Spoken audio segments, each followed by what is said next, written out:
You're listening to Pippa Jones on Talk Radio Europe. We're going over to Romania now, to Corneto, to meet a wonderful lady called Maria Tudor. Good afternoon, Maria. Good afternoon. Thank you so much for joining us today. I know that you're very, very busy, and that is in no small part because you're arranging some quite wonderful work there, and this is all around, of course, the issue of stray dogs in Romania. Let's look at the bigger picture to begin with, if we can, because many people listening perhaps don't know about the situation. We, of course, have many stray dogs here in Spain, and we have our own problems here, but it is particularly tragic in Romania. Give us a background, Maria. Well, I started this project in Corneto shelter because there were lots of dogs in need for help. They are collecting the dogs from the streets according to the law from September 2013. I'm sorry for my English, I'm trying. It's beautiful, your English is lovely, don't worry. They are collecting the dogs, they are keeping them in shelters all over Romania, and according to this horrible law, they are killing them after 14 days. What I'm doing in Corneto shelter is trying to save as many dogs as possible by finding them homes in Europe, especially Germany and England. Maria, let me ask you, for anybody who's not travelled in Romania, such as me, I haven't, we hear about there being masses of stray dogs on the streets. Describe to us how it is. Is it literally that everywhere I look I'm going to see some kind of stray dog on the street? There are parts of every city where are many dogs, but this is especially because of the people, because they abandon their own dogs everywhere. So they throw away the puppies, they throw away the old dogs from the houses, and this is a never-ending story because what they should do is be against this kind of attitude, not against the dogs. Let me ask you, Maria, to tell me and the listeners, in a nutshell, the life of a street dog. Let's imagine that there's a street dog who's living on the street, managing to feed himself, and he's then targeted by a dog catcher. What would that dog expect to go through? I'm not sure I understand the question. From when a dog is picked up from the street, what is likely to happen to the dog? Well, they put them in some cages. Yeah. They feed them or not. It depends on the shelter. Uh-huh. They beat them. Uh-huh. And they offer them a miserable end of life because they kill them after all.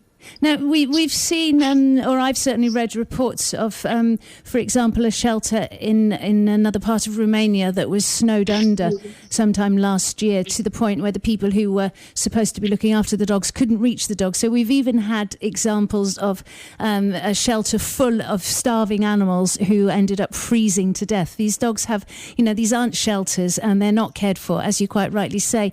As we understand it, a dog catcher can be rewarded financially for taking a dog off the street and taking it to a shelter.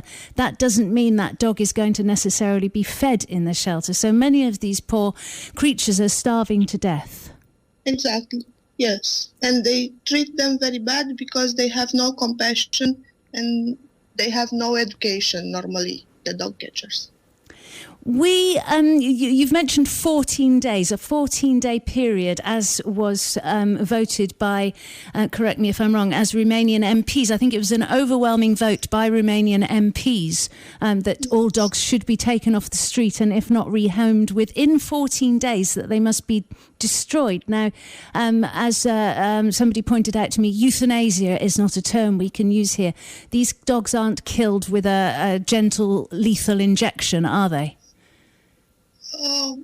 It depends on the shelter. Mm-hmm. I wouldn't say they kill the dogs brutally all over Romania. There are shelters where they kill them nicely, but they kill them. And would you have any idea of numbers that you could tell us? What type of numbers? How many dogs perhaps are in shelters in Romania at the moment? It's perhaps a figure you wouldn't be able to tell us. I know on the streets there are 2.5 million dogs in Romania. And these are dogs that are unspayed, unneutered, through no fault of their own, clearly, who are obviously carrying on to breed because they're animals and that's what animals do. Some of them are under some charities care, Romanian charities.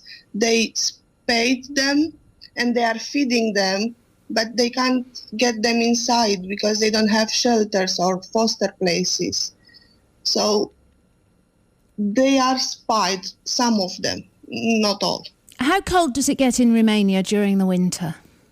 Minus 25. Christ. And these dogs have no shelter. So many of these dogs are dying on the streets from hypothermia, freezing to death. Every year. Maria, I have to shine a spotlight on you for a minute. You, with a number of people who are working very, very hard in England and in Germany to give you as much help as they possibly can. Yes, and I want to thank them very much. Yes, I know a lot of them are listening, so I think it's wonderful. You can perhaps give them a message at the end of the interview before I let you leave. What you're actually doing is incredibly positive, if not it's climbing an enormous mountain, but you're not giving up. You found a way, at least for this one shelter in Cornetto, you found a means whereby you can at least buy more time to give you the more facility to try and find homes for some of these dogs. And the plan that you've come up with is that you've realised that if you can spay them and neuter them, vaccinate them, yes. Yes, then essentially they become yours for the time being and they can't be killed. Explain how it works, if you would, in your own terms. I have an agreement with the shelter manager. He allows me to take care of all the dogs from the shelter, which are around 250, 300, and I feed them all. And for the ones I get to spay and vaccinate, they are considered mine because I invested in them, and I'm allowed to find them homes and to take them out of there.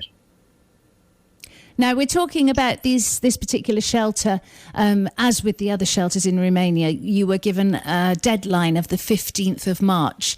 And as I understand it, any dogs not spayed or neutered or vaccinated by that time will have to be destroyed. Is that correct? It is correct because the shelter manager has his contracts with the mayors, and he's obliged to bring more dogs in, and he runs out of space. Right. Now, you say he's obliged to bring more dogs in? Yes, under the contract. So he has to take a certain amount of dogs in? Yes, every month. Okay. And once, so far, give us the numbers. You've actually managed to rescue and to get fostered, adopted a large number of animals so far. How many dogs have you managed to get out of the shelter into new lives? I took out of the shelter so far around 100 dogs. And I have the puppies in the clinic because they also bring in puppies, and pregnant females which give birth in the shelter. And I'm trying to save their lives because if they stay there not vaccinated, they have no chance. And Maria, how are you finding foster homes and adoptive homes for these dogs? How on earth do you manage to find enough people to keep on trying to take dogs and give them a new life? I have a lovely team. They help me with the online part on Facebook mostly. We have a page and a group.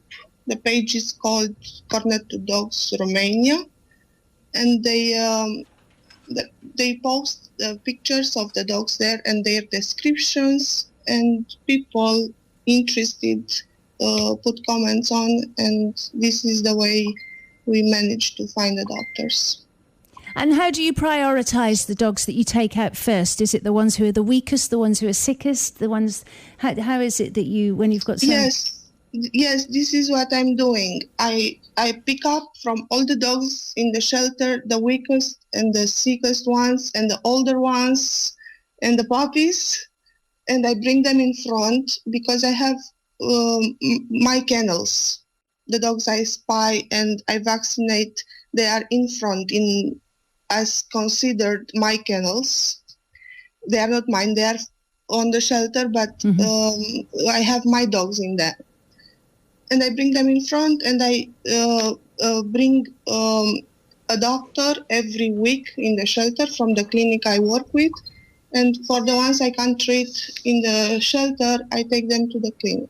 Now, with the, Maria, let's talk about the deadline. With the 15th of March deadline, which is, I believe, a week tomorrow, you are trying to get as many dogs neutered and spayed and vaccinated as you can. You're doing an amazing job with a couple of vets who are helping you. But nonetheless, much of this has to be paid for, and you are looking for donations towards this.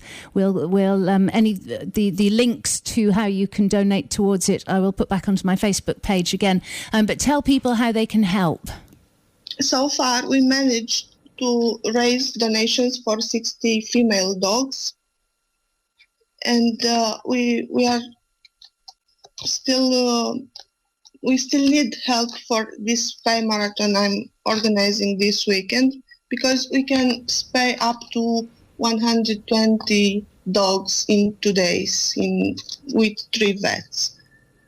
And how can people get a donation to you? I'm using PayPal. Shall I say it? Yes, please, give us the details. My PayPal is MRTDR, is my name, Maria Tudor, without the vocals. So it's MRTDR. Yes, at yahoo.com. Let me just repeat that. MRTDR at yahoo.com. Yes, thank you. And just the last chance, Maria, before I have to let you go, to ask you to send a message to the wonderful people such as Julie and Sarah in the UK, and many people in Germany as well who've been helping you. What would you like to say to them? I couldn't do anything I've done so far without them, because I'm always in the shelter and I'm trying to spend as much time as I can with the dogs, and without their help I couldn't accomplish this huge mission. And I want to thank them all very much. To Ron, who is helping with the financial part, to Frank and Daniela from Germany, to Julie and Sarah from UK, and to the other ones from the team. They were behind me all the time, and they helped me very much. Wonderful. Maria Tudor, who's talking to us from Corneto in Romania. The details are on my Facebook. I'll also put them onto the Talk Radio Europe Facebook. Anybody who's listening, €5, €10. If you're listening in England, £5, £10, all of it adds up. It's not how much you give, it's just to give a little bit. Maria, thank you so much for the wonderful work you're doing, and thanks for joining us here today. Thank you too.